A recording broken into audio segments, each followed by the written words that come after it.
When you first stepped into this role, it probably felt chaotic. Phones ringing nonstop. Customers unsure, frustrated. Technicians waiting on answers.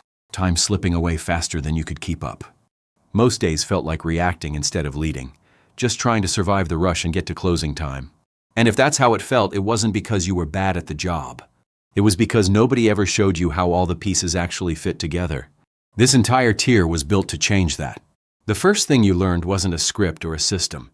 It was who you actually are in this role. You're not a receptionist. You're not a message runner. You're not just someone passing information back and forth.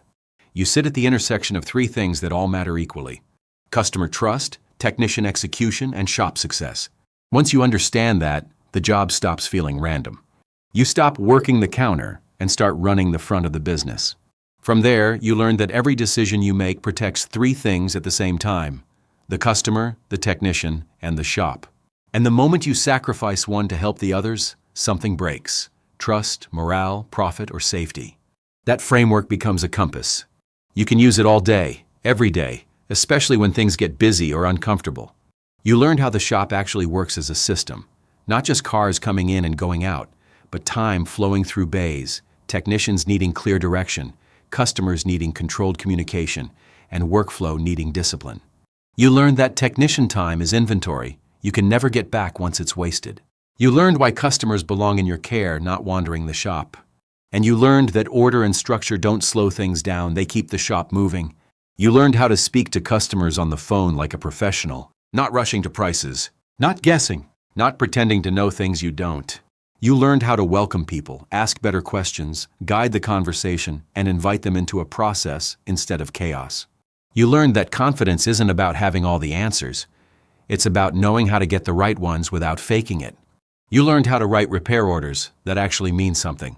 Not vague notes that force technicians to guess, but clear complaints, documented causes, and defined corrections.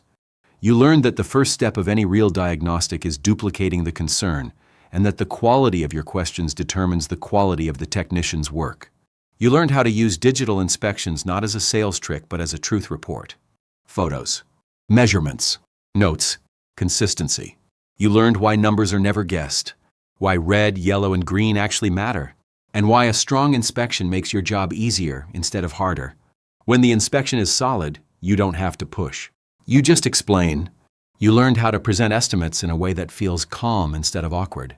Not apologizing for numbers, not filling silence with nervous talking, not dumping parts and labor on someone and hoping for the best. You learned how to connect repairs to real value: safety, peace of mind, protection, convenience, performance, and how to set clear expectations so customers can actually make decisions with confidence. You learned that most objections aren't personal. They almost always come down to time, money, or belief.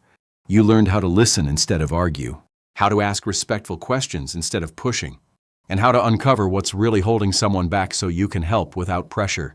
You learned that professionalism isn't cosmetic, it's strategic.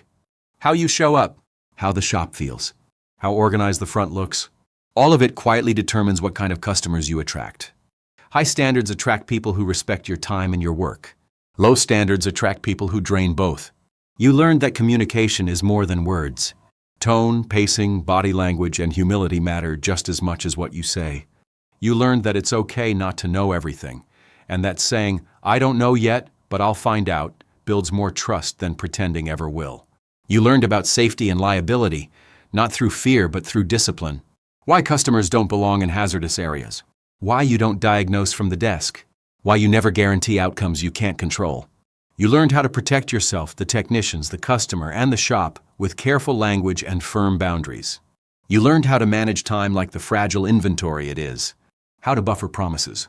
Check progress early, protect milestones, and avoid stacking commitments you can't keep.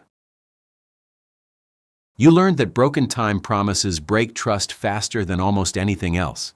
And finally, you learned how to learn, not by getting chewed out, not by burning customers, but by practicing off stage, using scripts, role play, checklists, feedback, and self-review. You learned that broken time promises break trust faster than almost anything else. And finally, you learned how to learn, not by getting chewed out, not by burning customers, but by practicing off stage, using scripts, role play, checklists, feedback, and self-review. You learned that growth doesn't require chaos. It requires intention. When you put all of this together, something changes. The job stops feeling random. The day stops controlling you.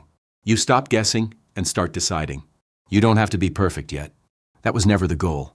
The goal of Tier 1 was simple: to give you a foundation strong enough that the shop doesn't wobble when pressure hits. If you apply what you've learned here consistently, you become someone customers trust, technicians respect, and owners can rely on. You stop surviving the day, and you start running it. This isn't the end of the road. It's the starting line. Everything in the next tier builds on this foundation. More responsibility, more control, more strategy, more leadership. But none of it works without what you've just built. You didn't just learn how to do a job. You learned how to operate a system. And that's what separates a beginner from a professional. When you're ready, you move forward, not to escape the basics, but to use them with confidence. That's how champions are made.